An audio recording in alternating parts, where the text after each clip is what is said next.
ಎಲ್ರಿಗೂ ನಮಸ್ಕಾರ. ಶ್ರೀಲಕ್ಷ್ಮಿ ಕಿಚನ್ಗೆ ಸ್ವಾಗತ. ಇವತ್ತಿನ ವೀಡಿಯೋಲಿ ತುಂಬ ಡಿಫ್ರೆಂಟ್ ಆಗಿರುವಂಥ ಅವಲಕ್ಕಿ ಪಲಾವ್ ಹೇಗೆ ಮಾಡೋದು ಅಂತ ನೋಡೋಣ. ಮೊದಲು ಇದಕ್ಕೆ ಮಸಾಲೆ ರುಬ್ಕೋಬೇಕು.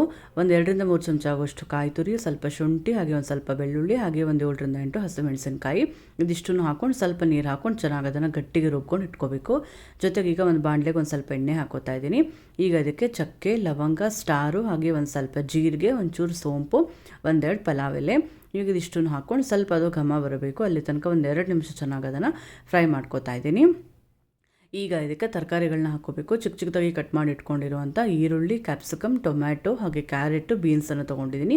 ಅಥವಾ ಇದ್ರ ಜೊತೆಗೆ ಬೇರೆ ಯಾವ್ದಾದ್ರು ತರಕಾರಿ ಕೂಡ ನೀವು ಸೇರಿಸ್ಕೋಬೋದು. ಗೆಡ್ಡೆಕೋಸು ಅಂತ ಬೇಕಾದ್ರೆ ಹಾಕೋದಿದ್ರೆ ಅದು ಕೂಡ ಹಾಕ್ಕೋಬೋದು. ಮೊದಲು ಇದಕ್ಕೆ ಈರುಳ್ಳಿನ ಹಾಕ್ಕೊಂಡು 2 ನಿಮಿಷ ಸ್ವಲ್ಪ ಅದು ಕಲರ್ ಚೇಂಜ್ ಆಗೋ ತನಕ ಫ್ರೈ ಮಾಡ್ಕೋತಾ ಇದ್ದೀನಿ. ಈಗ ನೋಡ್ತಾ ಇರ್ಬೋದು ಸ್ವಲ್ಪ ಈರುಳ್ಳಿ ಕೂಡ ಚೆನ್ನಾಗಿ ಫ್ರೈ ಆಗಿದೆ. ಈಗ ಇದಕ್ಕೆ ಉಳಿದಿರುವಂಥ ತರಕಾರಿನ ಹಾಕೋತಾ ಇದ್ದೀನಿ. ಟೊಮ್ಯಾಟೊ, ಕ್ಯಾರೆಟು, ಬೀನ್ಸು, ಹಾಗೆ ಸ್ವಲ್ಪ ಕರ್ಬೇವಿನ ಸೊಪ್ಪು. ಇವಾಗ ಇದಿಷ್ಟು ಹಾಕ್ಕೊಂಡು ಈಗ ಚೆನ್ನಾಗಿ ಫ್ರೈ ಮಾಡ್ಕೋತಾ ಇದ್ದೀನಿ. ಈಗ ಅದ್ರ ಜೊತೆ ಒಂದು 1/4 ಬಟ್ಲಾಗೋಷ್ಟರಲ್ಲಿ ಹಸಿ ಬಟಾಣಿನ ಹಾಕೋತಾ ಇದ್ದೀನಿ.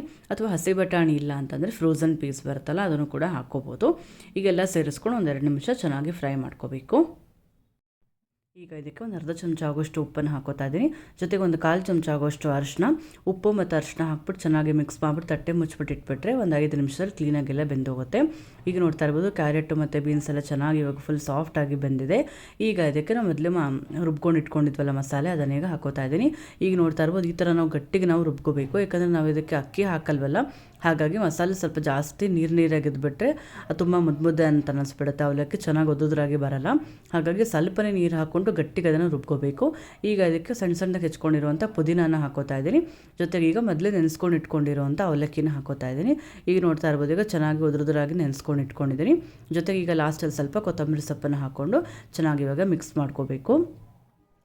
ನಮಗೆ ಅವಲಕ್ಕಿ ಒಂದೇ ಥರ ತಿಂದು ಬೇಜಾರಾಗಿದ್ದರೆ ಈ ಥರ ಡಿಫ್ರೆಂಟ್ ಆಗಿರುವಂಥ ಅವಲಕ್ಕಿ ಪಲಾವ್ ಮಾಡ್ಕೋಬೋದು. ಯಾವತ್ತೂ ಟ್ರೈ ಮಾಡಿಲ್ಲ ಅಂದರೆ ಒಂದ್ಸಲಿ ಟ್ರೈ ಮಾಡಿ ನೋಡಿ. ಹಾಗೆ ಇವತ್ತಿನ ರೆಸಿಪಿ ನಿಮಗೆ ಇಷ್ಟ ಆಗಿದ್ದರೆ ಲೈಕ್ ಮಾಡಿ ಹಾಗೂ ಫ್ಯಾಮಿಲಿ ಫ್ರೆಂಡ್ಸ್ ಜೊತೆ ಶೇರ್ ಮಾಡಿ. ಎಲ್ಲರಿಗೂ ಧನ್ಯವಾದಗಳು.